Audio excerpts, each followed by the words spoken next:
Good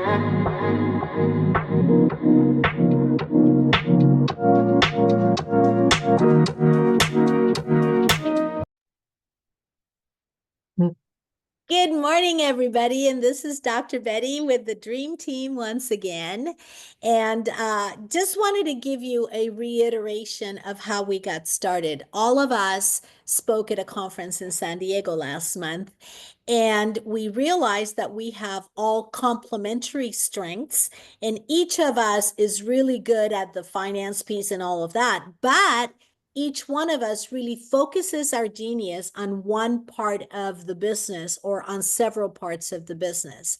So today what we're bringing to all of you is a case study of one particular client, of something specific that we did with the client. So listen for areas that you may have situations, or you may have friends that are also entrepreneurs or business leaders that have similar situations. And if they need some help, then just tell them to give us a call. At the end of this, we're going to talk about how do you get a hold of us. So with no further ado, we're going to go ahead and get started. There are four of us on the call today. So let's get started with Elizabeth today. Elizabeth Fuchs, who is the CEO of Anura Financial Services. Elizabeth.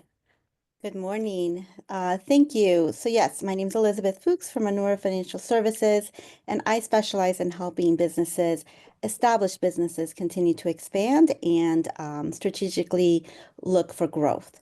So the example I'm bringing today is I had a client. They were an aircraft parts service provider.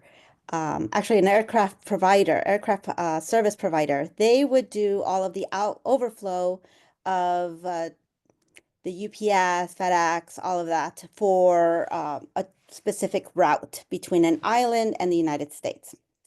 And in this particular case, they were transporting some goods that required special bonding from customs in order to allow for the aircraft to land in the United States. And unfortunately, they did not realize this until the aircraft had already taken off from the island en route to the United States. So I get a call at the very beginning of my day from a very frantic CEO, Liz, we are in dire need of putting together a bond for customs to allow us to land the plane before they run out of fuel on their way to LAX. So we quickly gathered everybody together, and because we were proactive in our relationship with them, we had established a sublimit under their line of credit that allowed them to issue instruments called standby letters of credit. So for businesses, a standby letter of credit can serve as a replacement for a traditional insurance bond that you would get from your insurance company, as it basically tells the beneficiary the bank will be responsible for making that payment if something were to go wrong. So it moves the credit risk away from the company and it moves it to a AAA rated bank. So quickly, we went ahead and took down the information that we needed. We needed an application filled out with the details of what was required for the standby letter of credit.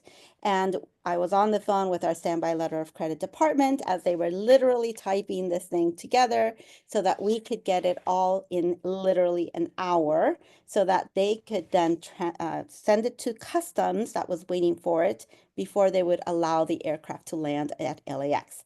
So needless to say, they got it on time. They were able to land. They did not run out of fuel.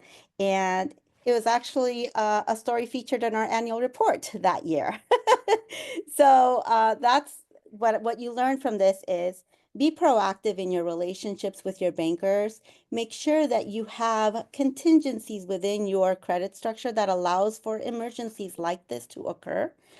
So if you issue insurance bonds or anything like that, I would recommend have a sublimit under your line of credit that allows for you to do that in the event that you need to in a very short window. And then two, check logistics, make sure that whatever you're transporting meets all the requirements before you have the aircraft take off from your source to the destination. So that would be my example right there, Dr. Betty. Oh, my goodness, Elizabeth, that is amazing. One of the things that I keep seeing as a common thread in your in what you bring to the table is that risk mitigation and how you're able to just really think strategically about the business and be able to um, learn so that you can anticipate and plan for unforeseen circumstances. And that happens in large businesses, but it also happens in small businesses as well. So I can't thank you so much for your insight and your knowledge. I want to go to Amanda next because I want to give kind of a contrast between a really large business and then some of the other types of businesses that Amanda focuses on. So this is Amanda Taylor with us, and she was with us as well last week. Amanda, let's go to you next. Yeah, thank you, Betty. I know in the past episodes, I've talked a lot about real estate investing, and that is where I started my entrepreneurial journey. But I also have a business development company. And so I wanted to talk about that today because, yes, complete contrast. I work with a lot of small businesses, even solopreneurs, because they have this passion for what they do and they want to do it and they just don't know how to get from point A to point B. And that is where we come in. So a client that I just started working with about a month ago is a wholesaler for crawfish, which and other Louisiana seafood, and he brings it into Texas and sells it to restaurants or clients. And he was just doing it off of his Facebook page. People called him to place orders, and then he would bring it in, have them come pick it up. And he wanted to start expanding. His dream was to have cut out the middleman, have his own location, his own trucks. And, he was just doing it off of a Facebook page. So we came in and started where we've talked about, getting business credit up front. So we were able to get him some business credit so that he could get a truck. Okay. Start that process. And then the biggest part that we did was allow him to get a full build out of a CRM that allowed a website, landing page. We got his Google business platform set up so that he was popping up on searches, got that SEO going. And we got it to where he could take orders on his website. So we were able to automate most of what he was having to do from his phone and on a piece of paper. So things were automated into a system. And then he just got either a text message or an email saying, "You just got an order. This payment," he wasn't even taking credit cards at that time. So we were able to set up his merchant services account and get that all set up to go directly into his bank. And it just seamlessly got orders in. He was able to process those orders. The people placing the orders were getting their receipts directly to their email without him having to do anything, getting reminders of their pickup dates. And also, in order to boost his business, as soon as they pick up, they automatically get an email asking them to give us a review. So they get reviews now on Facebook, on Google, so that that business continues to get more and more visibility. Now, as we continue to work with this client, we also do SBA loans. So if he wants to get that warehouse, get that building, we do have the opportunity to work with him as we continue to automate his systems, expand his reach, increase his revenue, and then we can get him a loan to get that building so that he can ultimately reach his dream. Now, we call this, we kind of put everything together between our funding sources, our technology, and some of the partners that we work with. And we call it an entrepreneur toolkit. We want to make business, small business, accessible and successful. We all know the statistics of small business, and that's why we've put together kind of the whole package. We're not just, a CRM platform. We're not just funding. We have coaching built in there because there's so much in running a business. You don't know what you don't know. So let's walk together through this. Let's teach you how to run these numbers.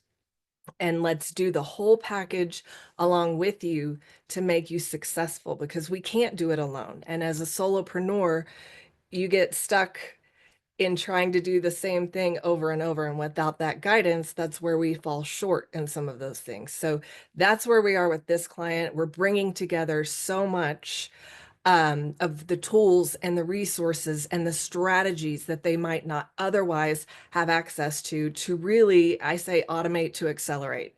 And that just takes so much off of their plate so that they can move and do the revenue generating activities that are going to help them skyrocket. That's beautiful. Thank you so much, Amanda. And you're right. You've got several businesses and several geniuses that you bring to the table. And so what I heard from you is making the small business accessible and successful at the same time. You can't be successful if people don't know who you are. So the social media, the automated systems, all of those things, expanding the reach, increasing their revenue, and then of course being able to buy your building is the dream of a small business owner. I remember the first time that I started my manufacturing company, that's where I wanted to get, and nobody would lend me the money. And I didn't have somebody like you to really support me in growing my business. I had to factor out my receivables. It was just crazy. And so if you have any questions about how do I expand my business, I've made this decision, I've got this strength, who do I go to? Go to Amanda. All right, so let's go next to Ambro Blackwell. Ambro, let's talk about what your genius is and how you've expanded your customer. Yes, yes. Hey, Ambro Blackwell here. I am a Wall Street Journal bestselling author for my book, Small Business Loans Made Simple. And what I do is I help business owners through education and practice improve their cash flow and get access to funding for their business. And what I'm wanting to talk about in particular at this moment is the importance of teamwork and having your partners all aligned. I'm going to give you an example of a time where a business owner was working with their new accounting firm, CPA as well. And the power of having everyone aligned sometimes can save you a lot of time and a lot of trouble. So in this case, the accounting firm was wanting to work with me for the longest. They were wanting to introduce me to their clients, and we get a client.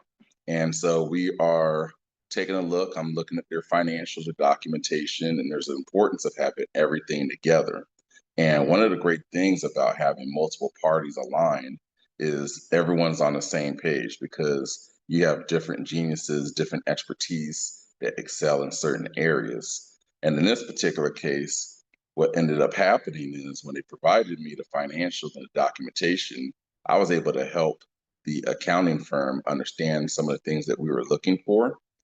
Also, at the same time, there were things that were incorrectly prepared and done on the financials, tax returns. So there were certain things like real estate, many pieces of real estate that were not showing up on the tax statement. So the client was not getting the benefit of the depreciation or the interest expense. So in essence, the business was probably overstated in its income. So if you go and approach a lender and you have information, things like that that are off base, it's going to look bad. Underwriters are going to look at this and they're going to say, well, how can we trust any of the other information if it's not appropriate? This is why it's important. You may think that, hey, I may not need to talk to my banker, I may not need to talk to my CPA, or I may not need to talk to my lawyer. It's good to have check-ins and make sure that they're all aligned and that they know each other and that they're connected with each other. Because when you need access to capital, you don't want to have to make it an emergency. You want to be able to prepare for it in advance. And sometimes that is planning. That might be planning at the end of the year for your next year, or it might be planning throughout the year for later parts in the year. But it's very important that you have everyone on the same page. And so what we did is we went back, we went through, we helped identify some of the gaps and the areas that things were missing. And then the client ended up actually having to go through and refile, unfortunately, their financials, but it's important for them to get it cleaned up and right. And now we have these quarterly check-ins over the years that's allowed them and us to be able to be on the same page. And so that's an important piece. Again, make sure you've got everyone connected as much as possible. It takes a team to be successful. You can go far by yourself, but you go further with a great team. I love that. You can go far by yourself, but you can go further with a great team. And the education piece is so important, Ambro. And I don't know if you have a copy of your book that you can show right here. If you don't, we will make sure and do that next week. But it's an education piece. Ambro's book really will educate you on how you can go to a financial institution, a bank, or whomever to be able to expand your business. And he's putting together some things that will really help the business owners. So the power of really having everyone aligned and of checking in with your bank, which is really interesting how your story comes right into my story because I had a similar situation, Ambro. My situation is really simple. I had a surgeon who had, and this is a few months ago, there was a surgeon that had the surgery clinic, and that was the hub. And then the spokes were the different clinics around the geography of that particular clinic. And the way that that one worked was each of those clinics would feed into the surgery clinic.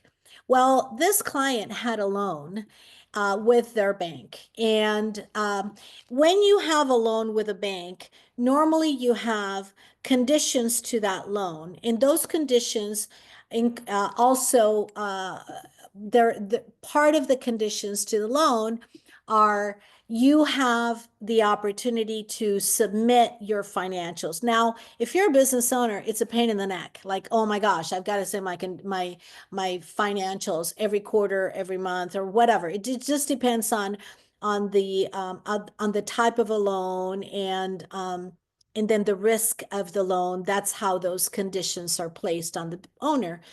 Well, this particular loan was called. What that means is they said you're going to have to pay up the loan right away.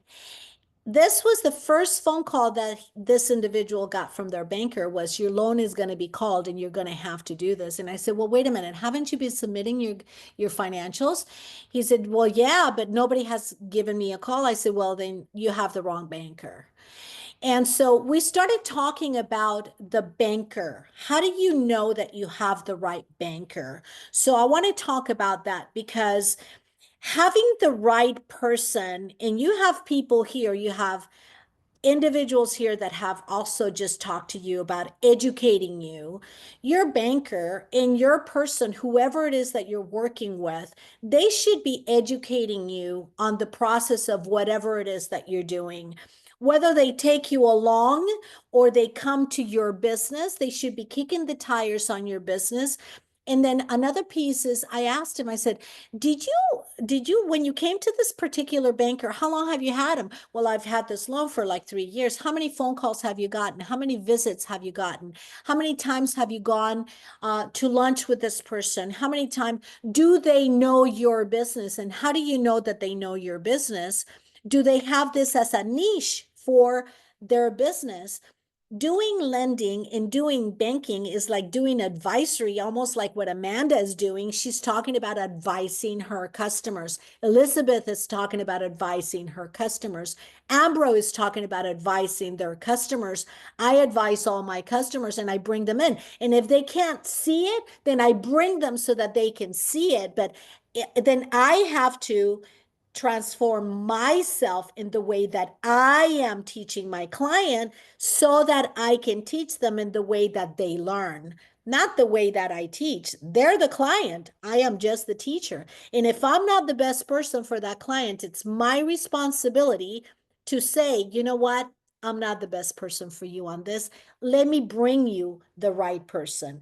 And as financial institution folks or financial organizations, we all come across really good people. How do we come across really good people? We look at the financials. We know who the CPAs are that are really good CPAs. Ambro just brought an example. This CPA was probably not the right CPA for this person. In my case, this banker was just not. And so we started by just really looking at the banker. The next conversation I had with them, I told them, okay, this is how you interview the banker. You've got to know that the banker understands your industry. How many customers like me have you had? Are you familiar with the health industry? Because the health industry is different than any other industry. So is the manufacturing industry different than any other industry. So is the import export. Every industry has its own niche and a way that they declare their financials, a way that they look at their financials. And so in this particular case, we switched banks for this client. We went to a different bank, a different banker, and we went to a bank that really specialized in the health industry, and a banker that really understood the kind of industry that he was in the expansion process.